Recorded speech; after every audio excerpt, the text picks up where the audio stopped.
Bonjour mes chers élèves, vous me manquez, je souhaite que vous êtes en bonne santé. Vu la situation actuelle, je vous propose en premier lieu de corriger quelques exercices de révision pour toutes les sections, maths, sciences expérimentales ou techniques. Je commence aujourd'hui par un exercice d'espace proposé à mes élèves de bac sciences cette année dans le devoir de contrôle numéro 2.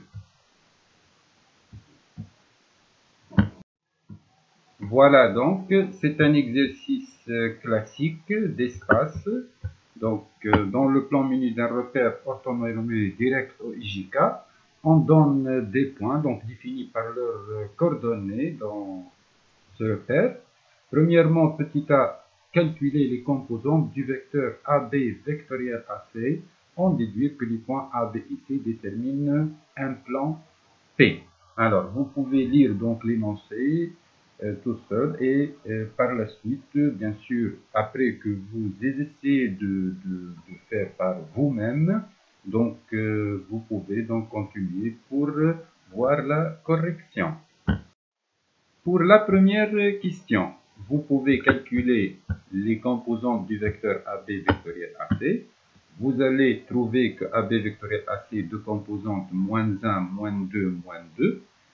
Ce qui veut dire que le vecteur AB vectoriel AC est différent du vecteur nul.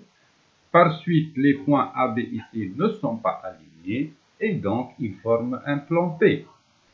En petit b, alors, puisque AB vectoriel AC de composante moins 1, moins 2, moins 2, alors le vecteur N de composante 1, 2, 2 est un vecteur normal au plan P, puisque c'est un vecteur collinéaire à AB vectoriel AC, qui est lui-même un vecteur normal au plan P.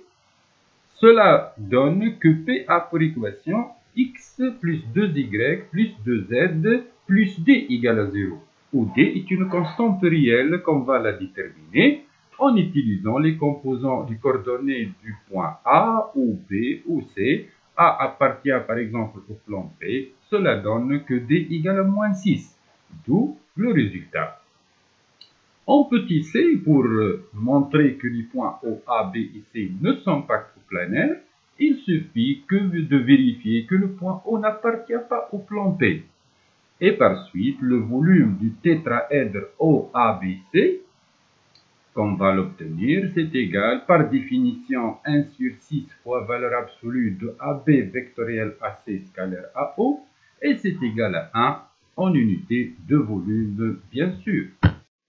Deuxièmement, petit a, l'équation x carré plus y carré plus z carré moins 2x plus 4y moins 20 égale à 0 est équivalente à l'équation x moins 1 au carré plus y plus 2 le tout au carré plus z carré égale à 25. Et ça, c'est l'équation d'une sphère de centre le point I de coordonnées 1, moins 2, 0, comme c'est donné dans l'exercice, et de rayon R égale à racine carrée de 25, donc c'est égal à 5. En petit b, pour déterminer l'intersection entre la sphère S et le plan P, il suffit de calculer la distance du point I au plan P, et voilà, je vous donne donc la formule.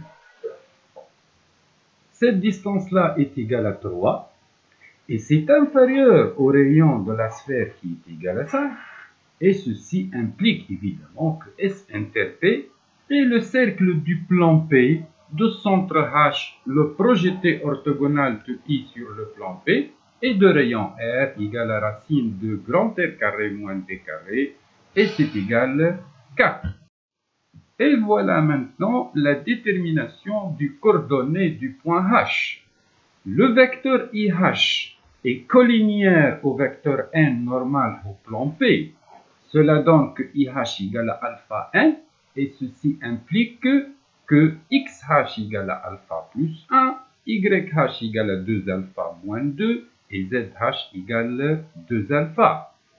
Puis, le fait que H appartient au plan P implique que les coordonnées de H en fonction de alpha vérifient l'équation de P, et cela donne que alpha égale à 1.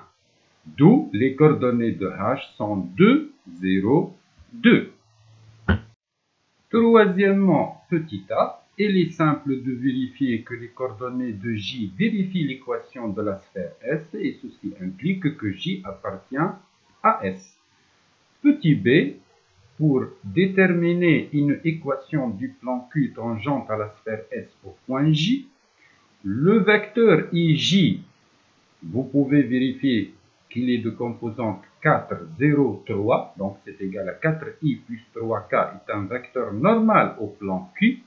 Cela donne que Q a pour équation 4x plus 3z plus d égale à 0. Et aussi, d c'est une constante à déterminer en utilisant bien sûr le fait que J appartient au plan Q. Cela donne que d égale à moins 29 et donc Q a pour équation 4x plus 3z moins 29 égale à 0. En quatrièmement, petit a, on veut déterminer une équation de la sphère S' de centre J et tangente au plan P. Il nous reste à déterminer le rayon de cette sphère. Et bien sûr, le rayon n'est autre que la distance du point J au plan P qui est égale à 1/3. Et vous pouvez vérifier par vous-même le calcul. Cela donne que S' d'équation x-5 au carré plus y plus 2 au carré plus z-3 au carré égale le rayon au carré, c'est-à-dire 1/3 au carré, et c'est-à-dire c'est 1 sur 9. En petit b, on veut déterminer l'intersection de la sphère S' et du plan Q.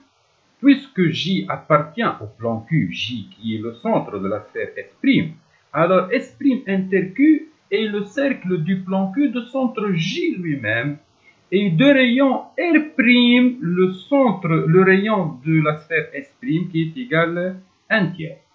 Merci pour votre attention.